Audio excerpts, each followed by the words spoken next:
Good morning and welcome again to another stroke survivor story with Stroke Warrior Radio. Our guest today is Eryn Martin from Making Headway podcast. How are you this morning, Eryn? I'm doing great. It's a wonderful Saturday.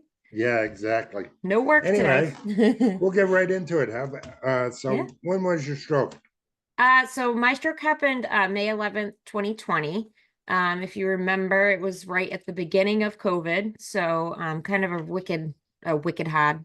I'm from the East Coast, can you tell? Wicked Yeah, hard time in healthcare.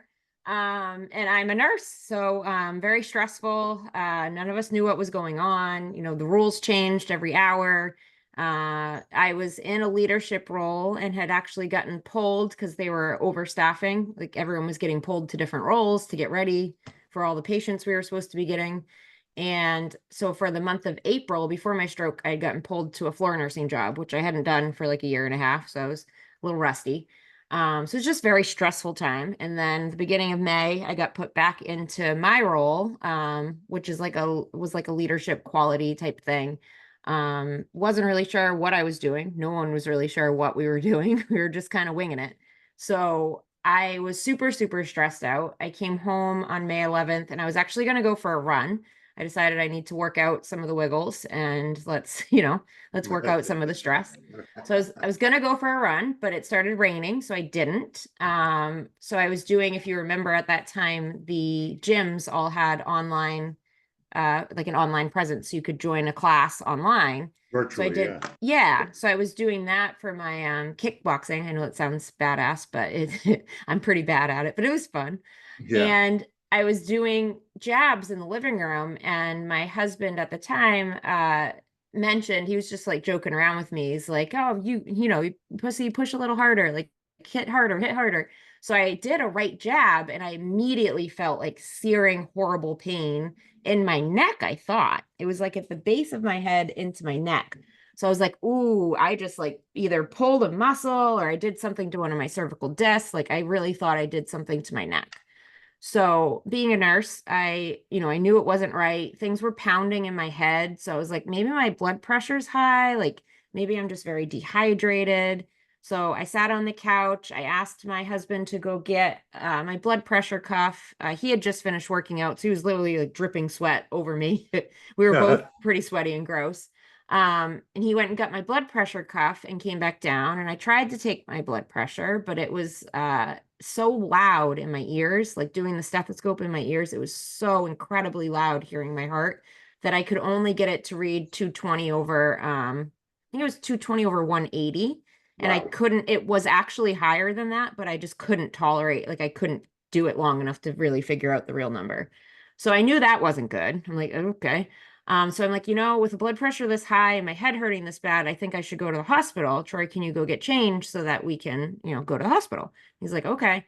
Holding it together real well. So he went upstairs and then I started projectile vomiting. Like I ran to the sink, still cannot eat radicchio to this day because that's what I threw up. And then I collapsed to the floor and I couldn't get up.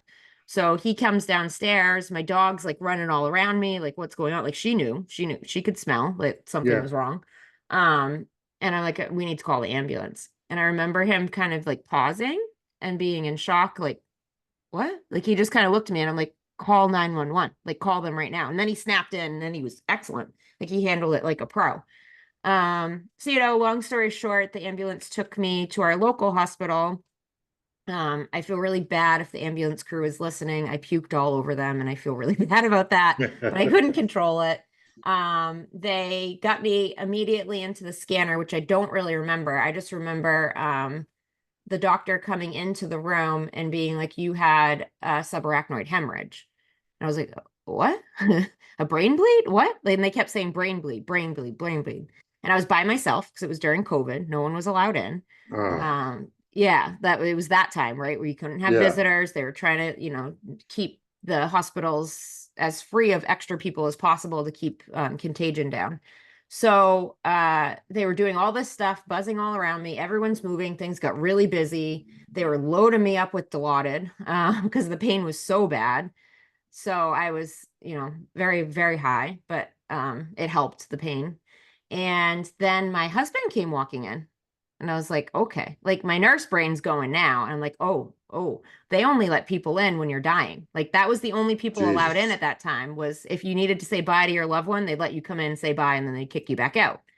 So I was like, oh, this isn't good. Like, Yeah. I guess this is really bad. But I was high, like, on the meds and just kind of like euphoric. And maybe that was the brain injury too. I don't know.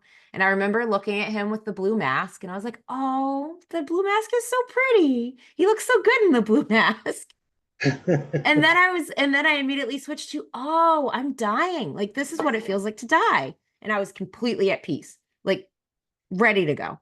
I was like, okay, like I can do this. It feels comfortable. I can just let myself go right now. But when I looked up at him, the first thing that I thought was, oh, I can't die. I'm gonna miss my dog. Like, what would my dog do without me if I die? Like, she can't come with me.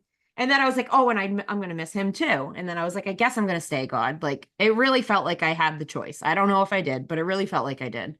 And from there on out, I felt like that was when I chose to kind of fight this thing and not just like go off into oblivion. So they were going to airlift me to Boston, but because of the rain, they did advanced life support on an ambulance. I had to get put in the head cradle, which I remember being very grateful for because it hurt so much to move. Yeah. Like my bleed, so the subarachnoid hemorrhage, they found out I got sent to Mass General, which was an amazing experience. I was the one of three patients on the neuro ICU floor because the week before they were a COVID ICU.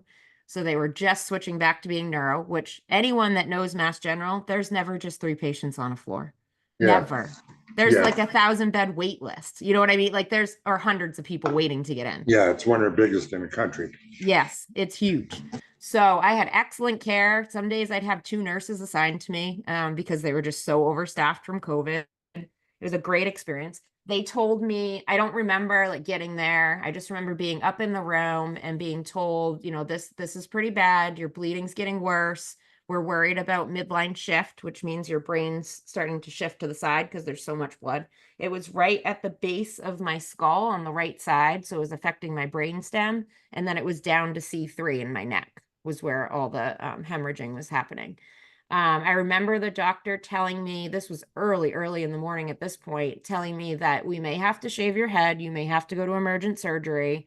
We're not going to go right there to that because we really don't want to operate because it's right at your brainstem. We could hurt you. So they were just going to monitor. And I just kept telling everyone, I'm like, I'm not going to remember, call my husband. I'm not going to remember, call my husband. That's all I could say. Like, that's all I really remember for a couple days of just, I'm not going to remember this. You need to tell someone else. So I was there for 8 days, 4 in the neuro ICU, 4 in the step down unit. And I never needed surgery. I got 2 cerebral angiograms. So I was there, one in my groin and one through my wrist. And the bleeding, they couldn't find a source. It wasn't an aneurysm. It wasn't an AVM. It wasn't a tumor. They ruled out all the big bad stuff. So the best they can hypothesize is that a vein burst. And that's why the bleeding slowed a little faster than they would have anticipated. Because, yeah, arteries, for any anatomy geeks, arteries are the ones that the blood gets pumped through. So your heart's pumping. Veins drain away. So they use gravity. So there's not as much force behind a venous bleed. So they did not do any surgery. I was able to walk, I was able to talk. Granted, it wasn't good. I had a really hard time getting out of bed. My first time was very sloppy, almost fell. The hospital didn't really realize my deficits because I didn't have, they weren't allowing family in. No one was allowed to come see me. I just talked to people on the phone, but I couldn't hear very well. It hurt so bad. I couldn't focus on the screen. It hurt to open my eyes. It hurt to listen. So really, no one was getting a good picture as to what was going on. They were just hearing what the doctors were saying, which was, she'll be fine. She's going to be out in a few days. I had a Foley catheter, right? I had a urine catheter. The whole time I was there, I was just dumping urine, making way too much. I had something called SIADH, which is so your brainstem controls all your body's automatic functions. It controls, your breathing, your heart rate, your hormone secretions, your urinary output. It controls all of that. So that was really messed up. So Yeah. I wasn't taking in hard. I was on a fluid restriction. They wouldn't let me drink, and I was still putting out like many liters a day. Like my body was just really whacked out. So that's what kept me there for longer than a few days. Did And so, they all just say it was brain bleed and mhm, pretty much. did they ever say the word stroke? So that was interesting. In the hospital, I was getting all the stroke services. Like I was with the stroke team, I was with the stroke coordinator, I was with stroke. But then they would all tell me, "Oh, this wasn't really a stroke. It was a brain bleed. It wasn't really a stroke because you're okay. Not really a stroke." Which I knew that that's not right. I'm a nurse. I know that's not right. But when Yeah. your neurosurgeon is telling you, not really a stroke, you kind of get that in your head. So the whole first year, I did not consider myself a stroke survivor. I considered myself a brain bleed survivor until I really started thinking about it. And I'm like, duh, there's no difference. Like, there's two types of strokes, right? Ischemic Yeah. from the clot, hemorrhagic from a bleed. I had a Right. bleed. I am a stroke survivor. I had all the stroke services. They, Good. because I could talk, I could walk, I could breathe on my own, I could swallow, they sent me home with no services. I mean, it was COVID, right? So they didn't want to do visiting nursing. They didn't want to increase exposure to anyone. So they were kind of, sending people off without what they really needed for safe discharge. So I got home. My husband came and picked me up. It was a miserable car ride home. I don't really remember it. I just curled up with a pillow and slept. Could barely walk because they couldn't drain the blood. So all the blood drained down my spine because the subarachnoid layer covers your spine as well. So Yeah. it all went down the spine, which your spine is not stretchy. It's not meant to have extra volume. It's not built for that. So by the time I got home, I couldn't walk because the pain was so severe. And my whole mentation was different. My cognition's different. I used to be very, very shy. I used to not talk to anybody unless I needed to. I was very reserved, kind of the, silent observer, the person in the back, like smart on top of it, but you wouldn't necessarily know I was around.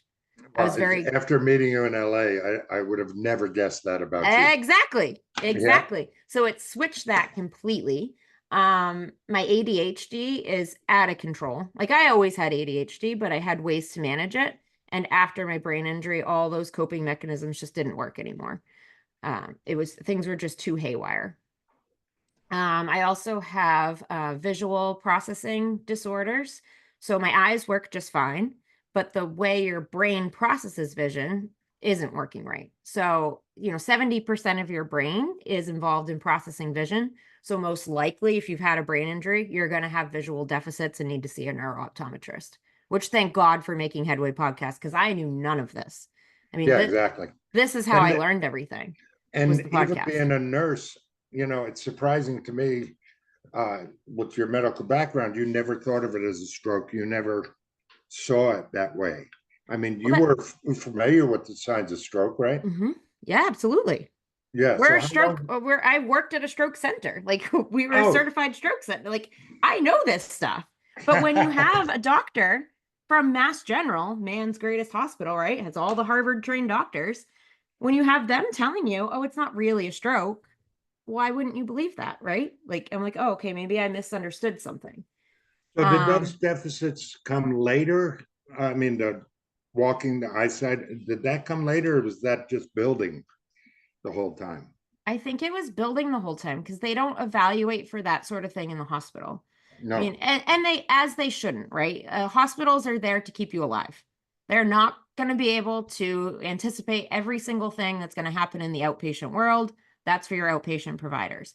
But I got sent home with no neurology, with no follow. The only follow up appointment I got sent home with was the outpatient stroke coordinator, case manager, and a interventional radiologist neurology follow up. So he's Wow. a surgeon, right? So I had two appointments virtually with him in which he was basically like, yeah, you're fine. Because from a neurosurgical standpoint, I was fine. There was nothing else to do. And he never switched things over to a neurologist. So I knew I wasn't fine. I knew I had these so I started saying my deficits. I had visual, auditory, cognitive, lots of issues with my personality, obviously. Mental health came in later, couldn't really move. So I knew at home I needed help. I'm a case manager. That's what I do, is set up services for people leaving the hospital. But when your brain's not working well, it's really hard to figure out what it is you need. Like, I knew I wasn't right, but I couldn't figure out what I needed. So I called Did, my friend who was a physical therapist, and she came over. I'm like, can you just give me a massage or something? Like, my back hurts so bad. And she knew things weren't right. So she really got the ball rolling with getting me into visiting nursing, getting me recommending neurology follow-up. She pulled my husband aside and she's like, this isn't the Eryn I knew before. And he's like, I know, right? Like, I know. Like, this is not, he was very concerned because I was not the same person. So she helped set up all my services. The podcast came about 3 months after my bleed. My friend Mariah, who's the co-founder of the podcast, she had a subdural bleed, a TBI, due to being hit by a car. And she uh, had a very similar story. No one anticipates you for what life is going to be like. You don't know what to do. Your doctors gaslight you. They just say, your scans look fine. You should be fine. Like, things look fine. You should be fine.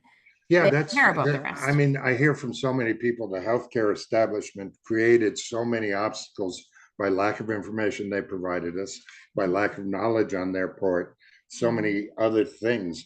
How did you overcome those healthcare establishment obstacles, plateaus, discouragement? I Still mean, and trying how to long did it overcome. take? Still trying to overcome. Okay. I still get gaslit. I have horrible migraines that mimic a stroke. So every time I get a migraine, I lose feeling on the left side of my body. It progresses to the right side. I start to seize at the end. They're horrible. They're scary. I mean, when you don't know why you bled, even if you know why you bled, it's always in the back of your head, like, hey, my head hurts. This could be it again, right? Like, Yeah, especially when you're getting the signs of a stroke. And the doctors brush it off all the time. Oh no, it's this. Oh no, it's this. Oh no. So, I've been fired by neurologists. They tell me that I'm fine and that there's nothing wrong with you. This is mental health. Everyone keeps turfing to, now this is mental health. This is you making it up. This is mental health. So, I've done everything I've been told. I've gone to every doctor I've been told to see. I've taken every medicine I've been told to have, but I knew deep down that this was not right for me. Like, sedating myself every day was not a way to live. Um, absolutely. it What's just didn't make sense. yeah, So I have to keep advocating very strongly for myself. I changed health systems, which helped because I was able to start fresh.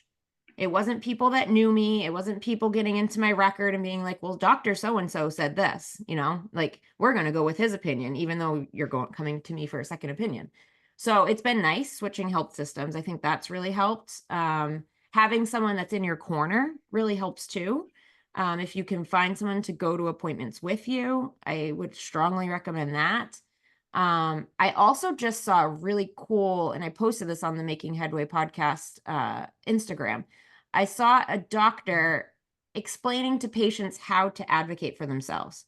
So she was giving you like the language to use. And one oh my thing she gosh. mentioned, so this was really interesting, and my memory's not great because of my stroke, but what I remember from it is she said, if they're brushing you off, if they're gaslighting and saying, well, it's this, without doing any workup or anything, then you can ask them, doctor, what's in the differential diagnosis?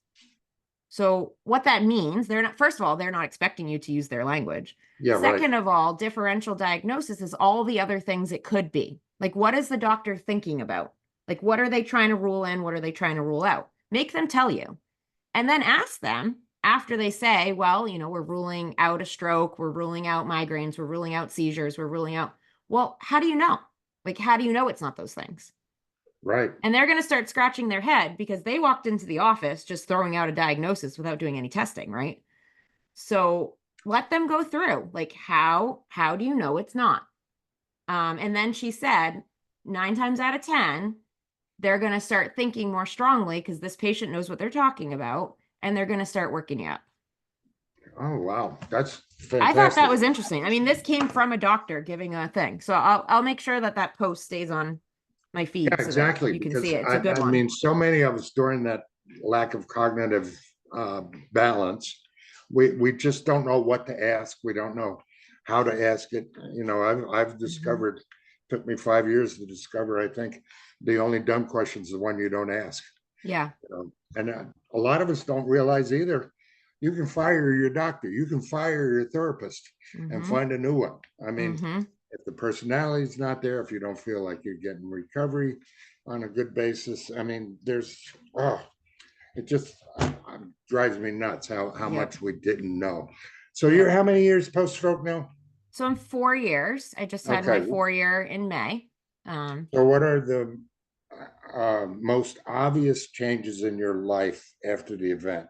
oh my How's your goodness. life changed? My life has changed tremendously. My career path is different than it was. I am no longer married. Um, Is that partly because of the stroke or yes, I'm not gonna yeah, disparage anybody. I'm Yeah, not I'm not gonna I'm get not into all of that, but I do think, my family structure, my friend structure, the structure of my life, the way that it was, is no longer the way that it is now.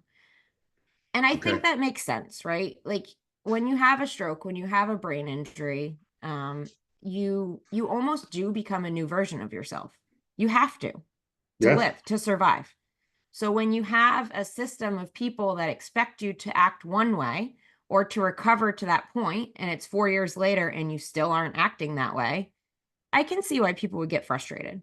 If Hmm. the goal is to have you like you were before your stroke, It's not going I to can happen. see exactly. I can see why support systems may start doing that and why doctors may start brushing you aside because their goal is not your goal. Their goal is to recover this person to what they used to be. Your goal is I'm never going to be the same person. My brain's permanently damaged. I need to figure out how to live like this.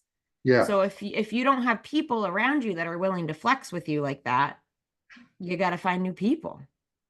Yeah, that great phrase right there. You got to find new people. That was so huge in my recovery. It took me a very long time, many years before I was able to get that. I So I just mean, made this move this February. So I just had to switch things up in February. And people won't agree with your choices. This is the hardest thing I've ever done in my life. But it's also the healthiest I've been since my stroke. yeah. And I mean, it's not only the physical, it's the psychological part. I Yes. mean, for me, most hardest thing I've ever done in my life, but it's become the most rewarding. I Yes. found a new me. Yes. I mean, do you find that I too? absolutely. I think, and I say this a lot on the podcast, I believe that, you know, when you're in nursing school or when you're a teacher or when you're in anything where you have to learn about children and people developing, there's developmental stages. Or if you're a parent, you bring your kid into the doctor's office, they're looking, have they met the milestone? Have they met the milestone? Are they developing appropriately? And we do that up until about 20. And then all of a sudden you plateau off. So the doctors stop asking. So I think we think, once you graduate college, you're in your career, like you just go on autopilot, right? You don't need to develop anymore because you got what you needed. You've hit your plateau. With brain injuries, we are forced, and I'm not saying that people that don't have brain injuries don't try to develop, but not everyone feels the impetus to. With a brain injury, you are forced to develop, to figure out new ways to handle, to figure out new ways to process, to figure out new ways to be in this world. So I think we actually have the upper hand because we are being thrown into having to figure out some really hard stuff. And I Yeah, think that makes you better. yeah. With all the interviews I've done, and I'm sure you've found this too, there's people that are willing to do that, and people that make a choice not to. And it's Mhm. not really a choice. They may have a caregiver that does everything for them, so they Mhm. just settle in and accept that. Mhm. So their recovery becomes extremely stagnant. Mhm. So I mean, you find that too in all stroke survivors as well, don't you? Absolutely. Yeah, Yep, you gotta keep pushing. People are gonna gaslight you. It can be anybody in your support system, anyone in your medical system. And gaslighting, for those that don't know the term, they're gonna try to tell you you're okay when you're not. Or they're gonna yeah. try to tell you there's nothing else we can do when that's not true. Recovery's not only physical but psychological. And Mhm. I know I was married to a nurse, and I know she didn't. She was medical. She wasn't into the psychological part. How's your thinking changed about that? I went through a really, really rough time. you'll notice the podcast we did solidly from 2020 to 2022, and then I dropped off the planet. That was intentional. I was unable to handle much more with my full-time job and my current mental state. Okay. Severe anxiety, severe depression, some of the saddest moments of my life. I went from bubbly, cheerful, I'm so happy to be alive. I overcame death to not getting out of bed till 2 p.m., not being able to get out of bed, not wanting to get out of bed, having suicidal ideation. Never actually tried, never attempt, but having that ideation. And that is scary. That is Yes. to be in that place. Like, when you feel that bad, like, it's not good to feel that bad. You don't want to feel that bad, but it's almost feels like there's nothing you can do that's going to make you feel better. And I lived like that for almost 2 years. And then, I took the medicine that was prescribed to me. I talked to my psychiatrist very frequently. I talked to my therapist very frequently. I had a life coach. Like, I had all the things, and I just kept doing it and doing it and doing it, even though I wasn't seeing daily progress, weekly progress, monthly progress. Eventually it did work. September 2023, I just kind of woke up out of the haze and was like, whoa, where have I been the last, year and a half? Like, what happened? It was just like, what's going on? I need to like take ownership of my life again. Did you have to recognize that all on your own? Yes, Okay. I And absolutely did. and People you hold the mirror, but when you're feeling that horrible, at least for me, I couldn't get out of my own way. Like, yep, I see my image there. I see that I suck. Like, I'm not living up to what I should be. I'm not doing what I should be. I wasn't even getting out of bed to take care of my dog. Like, that's a big deal. Like, me and Brixie, we're tight. Right? So like I knew that it wasn't good, and I knew people were telling me, but it was like, I'm doing all the things. Like, why am I not feeling better? I'm doing all the things. It just Exactly. it takes so Do much you time, so do much you perseverance. did you reach out for mental health? Yeah, you obviously did reach out for it. I guess, Every service I could find. If you were yeah. offering, I was taking. Like, because I knew I needed help. Yeah, But it got to a point to me where it felt like, well, the help doesn't work. yeah, And that was a exactly. very dark moment, because I'm like, I'm doing all the things. I'm checking all the boxes. I'm doing everything I'm told to do, and it's still not working. What's wrong? And I don't know. I don't know what that light switch moment was. I can't point to any one thing. It just kind of all started coming around, where I started feeling more confident again, less anxious. I think the anxiety was really big behind the depression, because I was so anxious, and like literally I'd go in my office and I'd just shake back and forth. Like, I couldn't leave. I was too scared to be around people. The Hmm. hospital's so overstimulating, so loud, so many sounds, so many people that I would just shut down. And that made me depressed because I couldn't function in my life. Yeah. How important has setting goals been for your recovery? And I'm going to assume that that was after the aha moment in September, Mm. that you began starting to set those goals and do those. How important is that? Um, so I struggle with goals. I struggle to get my thoughts that cohesive. I used to not, but that since the stroke, like I kind of I struggle putting the words on a page. So I think, yes, I probably came up with goals. Can I tell you what they were? Not really. Yeah, I just know that I wanted to feel better, and I was going to keep talking to whoever I could, finding supports, finding people. And I guess that was my goal, right? Like, let's find the right people to help pull me out of this mess.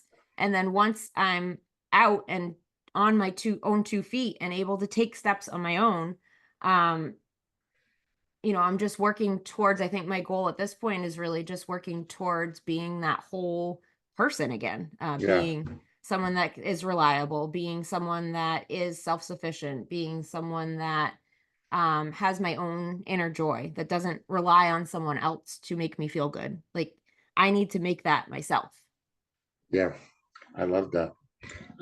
Have you found that trying to do things they said you wouldn't be able to do anymore, although it may have looked ugly trying to do them again, became a part of how your brain was relearning and physical improvements happening?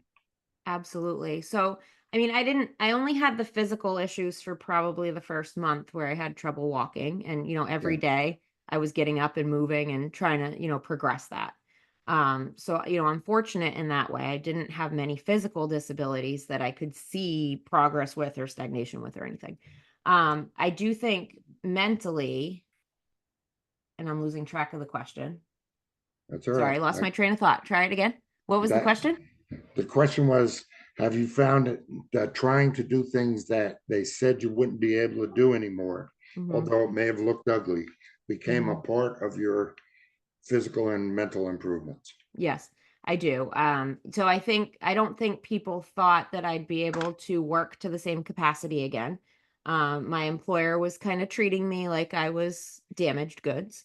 I wasn't getting as many things given to me. People were like, "Oh, that's Eryn. She had a stroke." Like, "Oh, Yeah, yeah, we can't really rely on her. She might drop the out of work." stigma. Yeah. Yeah. And I did. I mean, I went back to work too soon. I had to take many leaves because I would jump in and I couldn't hack it.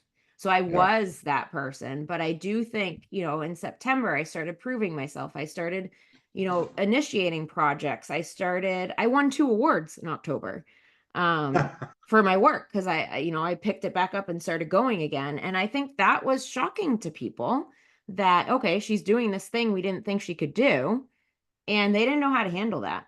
I think Yeah. they had kind of gotten used to having backseat Eryn and having front seat Eryn. I struggle with my emotional regulation. Sure, I didn't handle things 100% correctly. But I do think that me keeping plugging away at things that I was told not to do made me a stronger and better person. Yeah. I asked that because 6.5 years, I was a contractor. I never thought I'd be able to do things again. I Hmm. cutting wood, doing landscaping, whatever.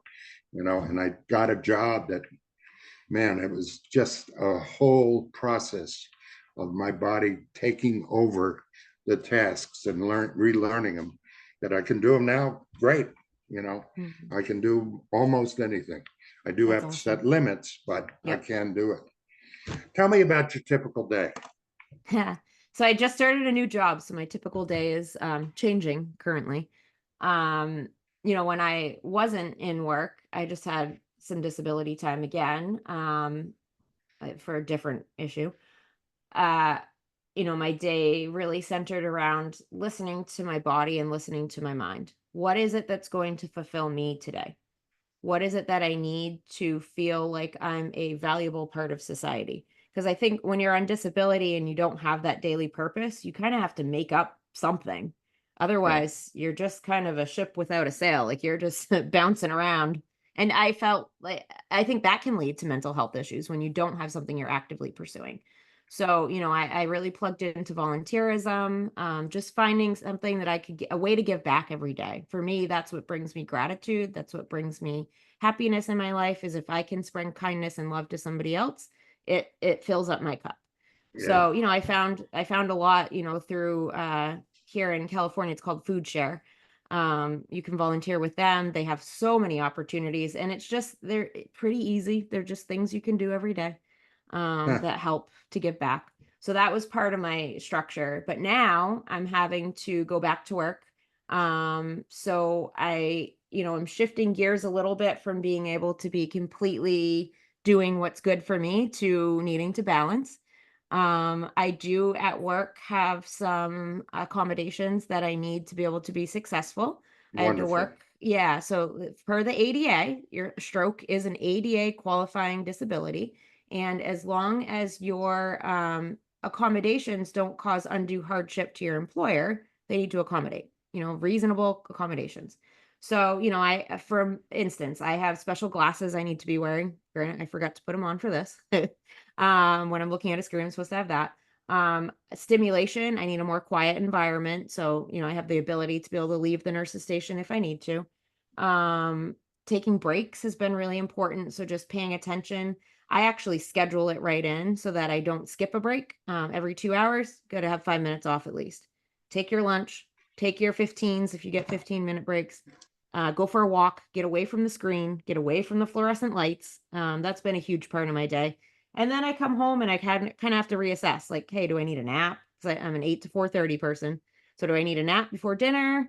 Do I just go on and do dinner? Can I go out tonight and see some of my friends? Like, what's going to make the most sense for me? So it's really just staying on top of how do you feel in this moment and realizing that your battery will expire. Yeah. That's a hard one for me. With my ADHD, I overschedule. I think I can do everything and I want to do everything and I start everything and then I circle back and I'm like, I can't finish X, Y, and Z because I overspread. Wow. I'm wondering if I have that. That sounds like me. Yeah, you might. What's the So best yeah, part? just What's the best part of your day now? getting home to see my dog. Okay. Honestly, when I Okay. have that like moment to just be able to snuggle with her or go for a walk and be outside with her, being outside is a huge part of my day. A huge pleasurable part of my day. Yeah, just being with her, definitely. What's the worst part of your day and how do you get through that? So I'm discovering now, the worst part is when I'm not paying attention to my battery meter and it runs out. Okay. When you're not at work, it's easy. When it runs out, you can stop what you're doing, go home, go to bed. Like there's no real requirement that you keep going. But at work, you can't just be like, my battery ran out. I got to go take a nap now for 3 hours. Like, not how it works, right? Yeah, exactly. So, yeah, I think that's the hardest is just staying on top of where is my battery and understanding that if I do XYZ, it's going to take, the spoon theory. It's going to take, 3 of my 10 spoons. It's going to take 4 of my 10 spoons. I need this many spoons left for the day. So you gotta really pace yourself. And I find too, my goal with this new job is to not overexert because I was always an overachiever. You tell me to do 100%, I'm going to do 200% because I can do it better than you, right? Like I want to be that productive, like give me the next raise. So I think, in hindsight, productivity is wonderful, but do you need to do more than you're asked to do? No. No, no, and it's a detriment to your recovery, Yep. overall recovery. This is kind of some people react differently to this question, but do you see yourself differently as a person now that you're in this journey? Yes. I Okay. told you I used to be shy. Yeah, that's I true. was incredibly socially anxious. I hated groups before. Granted, groups now can still be a little overstimulating, but I can talk. I'm not scared to be there. I used to be scared. I was scared of my own shadow for years and years and years and years and years and years. I think that started in middle school where I started, puberty hits, you start feeling weird, and I never really grew out of that I feel weird in my own body phase. Should So I? it's been freeing in a way, but it Yeah, also comes with challenges, emotional regulation. I lose my temper now. I never really had a temper before. yeah, I'm the opposite. I have less temper. Yeah, I think, it changes you to what you weren't, right? Like dementia does the same thing. If you were a nice person before your dementia hit, you're going to be a mean dementia person. You know what I mean? Like you flip. You Yeah, lose that yeah. cognitive ability to keep those, little demons hidden. What have you learned about yourself? What have I not learned about myself? Yes, So many yeah. things. Well, that's an answer right there. I mean, I've learned organization, I've learned empathy, I've learned compassion after my stroke. I mean, your answer's almost right on mark. I mean, it's amazing. Yeah, I think, I've really learned the benefit of maintaining your own self, which I can explain that a little bit. I was always a people pleaser. My grandmother, God love her, she was a home ec teacher in the 60s. She was very much about serving the man and pleasing everyone and, making sure the dinner's out, even though we're at camp, we're going to have 3 sets of silverware and, all the fancy teacups and all that. Like, so I learned at a young age that to be a woman in this world, it requires serving others, which is that's a great skill. But when you're doing it at the detriment of yourself and your own self-worth and your own joy and your own happiness every day, it's not a good thing. And I think that that's a huge shift that I've been going through even currently is that I need to put my own mask on first. I can't fix everyone else's problems. I need to fix my own. Well, and that's not a self-centered thing either. No. It's part of the recovery. Yep. It's necessary as part of the recovery, don't you think? Yeah, it's self-preservation. Yeah, exactly. What do you want from and think your life will be a year from now? I have so many hopes and dreams. I really hope that I am able to settle into a new position that accepts me for me. I think um, that's my professional goal, right? Like they don't know who I was pre-stroke. So it's kind of nice. Like they're not comparing me to what I used to be. I get to reestablish and show them who I am now and figure out my professional boundaries with the disabilities that I have now. Okay. So I'm very excited for that opportunity. I see that, my career actually being able to grow now because I'm not being held to this other standard of who I can't be anymore. Personally, I really hope that, I'm really developing strong relationships with my friends, with new friends, old friends that are based around mutual respect and again, based around like this is who I am and I'm doing the best I can to manage, any untoward thing that you don't like about me. But at the end of the day, like we kind of just need to accept each other for who we are and not accept each other for what we hope they'll be. Do you find that um, for other people, I mean, if you look at you or I, it's more or less an invisible disability. Do you Yeah, you find look that? fine. Oh, I hate Yeah. that phrase. Yeah, Do you find that difficult to deal with? so much so. Yeah. How I do you think get it, through it? uh, I You mean, just yeah, go on and accept it or reject it? I don't know. I mean, this is a theme that's been coming up on our podcast lately too, is like, when do you disclose that you have a disability? Does everyone need to know right away? Or do they Right. not? Does that help you? Does it hurt you? So it's kind of, you're walking that thin line all the time of if I tell this person I have these problems or I have these things I'm working on, what is that person going to do with it? What's the point of telling that person? Is really where I've been at. Like, I think that's the best way to kind of evaluate your situation. If the point is to just story share and it's not really going to lead to some benefit in your relationship and your relationship's new, maybe you need to withhold. You don't Yeah. trust that person yet. They don't know. I've had people I've had people exploit my disabilities and vulnerabilities because they know about them. So they use that in a way to kind of drive you in a direction that maybe you don't want to go. So Yeah. you have to be very careful, especially dating too. Like, when do you disclose? Like, is this person trustworthy? Like, will they use this against me? Will they, support me? You don't know. So it's kind of figuring out like who's around you, what can you trust, and then kind of slowly dribbling in like, hey, I have this. But then other times, like at work, if there's something I clearly can't do, my employer knows my accommodations that need to be followed. And I need to be able to stand up for myself in a way that's not confrontational, but just like, hey, like I can't do that. You don't have to say what your disability is. Nobody needs to know that, but just, hey, I physically can't do this. Like I need to pivot. We need to think about a different way that maybe I can proceed. If you were talking to another stroke warrior just leaving the hospital, what advice would you give them and or their family? Oh, there's so much. Just leaving the hospital, that's early on. So they don't need Yeah. a lot of my mental health advice or any of that. Um, I would definitely advocate that even if it was just a mild stroke or a mini stroke or a blah blah blah or a brain bleed that they don't want to call a stroke, you need help. Like you're going to need some sort of follow up. So I think someone leaving the hospital should really make sure they have a neurology appointment. They have evaluations for outpatient PTOT speech. It's different than inpatient. Inpatient is screening you for can you walk? Can you swallow? Can you get yourself dressed? That's really all they care about. And can you get yourself on and off the toilet? Yeah. That's all. So they may say you don't need services. They may say, oh, yep, they're fine. You don't need anything. I would challenge that 100% because we all need something.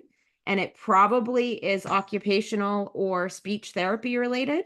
I learned that speech therapists, because I work acute care, they don't just do swallowing. They don't just try to get you talking again. They do all the executive processing stuff. So they do all the executive function of your brain, all the things you need to do to get a word out of your mouth. They're evaluating that. They're evaluating your attention. They're evaluating your ability to learn new things. So I think if you had a stroke of any magnitude, get an outpatient occupational and speech therapy. Occupational, for those that don't know, that was life changing. It took me a year and a half to get an occupational therapist. And she was amazing. She was the one that taught me how to manage my ADHD. She was the one that taught me my brain's a world of chaos. I can't focus on one thing. I need three things. If you give me three things, I'll get it done. You give me one thing, it's never going to happen because I'm too Yeah. bored. So like they're the ones that kind of teach you how to live in your world and how to function in your world. So I would strongly recommend when you're leaving the hospital, make sure you have something in hand. If you don't have therapy orders from the hospital, you can get them from your doctor. So Yeah, make your sure PCP can do that. Yeah. PCP and your neurologist. Yep, they can both do it. So yeah, Now, I would make sure you have a neurology follow-up. that's such an incredible point because I didn't know any of that. Nobody I didn't, does. and I didn't, I've, the first time I've seen a speech therapist was a year ago. I'm 8.5 years post-stroke. Wow. So I just started seeing a speech pathologist within the last year. Mm-hmm. I did the ADL OT for about 3 months, but I didn't realize that they covered other things besides handwriting and cooking. So Cognition. I started seeing a new OT again in the last year. Yeah. So, and it's made a giant difference in my recovery. Did you get your insurance to pay for it, or is this private? Yep. Yep. Good. So that's Yep. the other thing is stroke survivors, you're going to run into your insurance being like, yeah, we paid for 20 sessions. You're good now. Or you're a year out. You should be all good. So it's finding the right words. It's finding a provider that's willing to finesse your diagnosis. No, they're not lying, but it's just No, they're how you not. say it. So they need to come up with, they can't always rely on post-stroke care, because that's eventually the insurance company is going to be like, you're fine. They need to find a thing. So like for speech, they could say, in my evaluation of Ralph, I noticed that he, didn't score well on the MOCA. His memory needs some assistance. His logical reasoning needs some assistance. We're going to send him to speech and occupational therapy to manage those things. So you don't, find a new way of wording it to get the insurance company on board. Sometimes that won't work either. And you end up paying private pay. But Yeah, it's worth it. unfortunately. But Yeah. then again, you can find people with sliding scales. You can find assistants out there. I know of an organization in North Carolina that covers, gets grants and funds for people that run out and reach their limit, lifetime maximum. That kind That's of thing. awesome. Yeah, it really is. So Yeah. there's places out there that, and the big key I found is research. Do research, do a lot of research, weird research, put in some search words that you would never expect and come up with a list of stuff that's amazing. So, I mean, that's one of the things they never told me. Yeah, they don't. And I think as weird as this is, I hated social media before my stroke, but that has been my lifeline for brain injury. Making an Instagram account, don't use your personal account. You can make a different one, your brain injury account, so that you have a little separation in your life. So make an account and start getting the algorithms to get you other survivors. Like start searching for search on it or stroke on Instagram. Start searching for brain injury. Start searching for mental health. Start searching OT, PT, speech, and you'll start getting some really great people that you can connect with that will also help you connect to other resources. I mean, that's the whole podcast is built on that. So go on Making Headway podcast account and start following all the people we're following. And just talk to them. DM. We're all willing to talk. Yeah, and I mean, we have therapy interviews every day at 2 a.m. and 2 p.m. 2 a.m. for our international listeners, but yeah, that's absolutely true. Find it. I'm going to put you on the spot for our last question before we talk about making headway real quick. Okay. Sum up your message to stroke warriors and our listeners. We didn't know then that we know now. that would have made a difference in your recovery journey? So sum up, I just want to make sure I got the question right. Sum We, up what we didn't know then that we know now, sum up and what I wish we didn't would have know known. before. Oh, wish we would have known. Okay. Um, it was very helpful for me to be told right at the beginning by my friend Mariah, thank God for her, that mental health is huge in your recovery. It's gonna get dark. Like she was just blunt. And I was scared. She's like, it's gonna get dark. You're gonna think things you never thought you would think ever. And she was right. I woke up one day and I was like, wow, I survived a stroke. Now I gotta live like this. What's the point of being alive like this? So figuring out, just knowing that that was coming made it a little less scary. I don't think it was a self-fulfilling prophecy that happens. I think it would have happened whether I knew or not. But at least it was nice to know that it wasn't me falling into a dark hole. It's something that my brain's doing as it heals. And I like to think of it as, when your brain's healing, and this would be helpful too to know. There's all these connections, right? And when you have a stroke, they're broken. It takes years for those connections to try to grow back or to make new connections to accommodate for those other ones. Sometimes the wiring's funky. Sometimes as you're growing and developing, things aren't working right. The things that, the neurotransmitters, they aren't crossing correctly, and they're causing you to feel like crap. Yeah. But it gets better. You just have to have the right therapies. You have to be working on it, working on your mindset, trying to get through it all to rebuild those connections in a healthy way. It does eventually get there. It takes years and years and years. Yeah, and it takes a while to recognize those small victories every day that really mean something, no matter how small. And I don't see victories every day. I've stopped looking for daily victories and I'm looking for trends. Like over time, has good this way to gotten describe better it. or I love worse? that. Because you don't always see it every day. You don't always see it every week or month. But if you look back to last year, yeah, I've made a lot of gains. That's a fantastic statement. Trends. Hold of you? Do people get a hold of you? How do they watch? How do they listen? So they can't watch yet. Okay. My intern might be helping us do a YouTube channel, wink, wink, nod, nod, but we'll see. You can listen though. So we are Making Headway Podcast. We have a website, www.makingheadwaypodcast.com. Make sure you put podcast in. Otherwise you're going to get sent to the UK because that's their brain injury organization. So you can go on our website. There's a contact us button on there that emails us directly. I have a new co-host. Her name's Allison House. She had the same brain injury as me. She's from the same state. She's also a nurse. She's also a case manager. She also has, similar life things going on right now. So watch out for season 3. It's starting. Our teaser episode drops July 22nd and new episodes start July 29th. You can listen to us through the website. You can listen to us on any major streaming platform. I think even the minor ones, but definitely Amazon, Spotify, Apple Podcasts, Google, whatever that Google calls theirs, Stitcher, all of them. Oh, cool. I think Audible has us. Yeah, they're everywhere. So you can go on any of those. Or like I said, through the website. And also a great way to connect is with us on Instagram. That is our big online presence. We do have Facebook as well, but Instagram's really where it's at. We have the podcast account, which is at Making Headway Podcast. We also each have our own account as a host. So I am Eryn, ERYN _ Making Headway Podcast.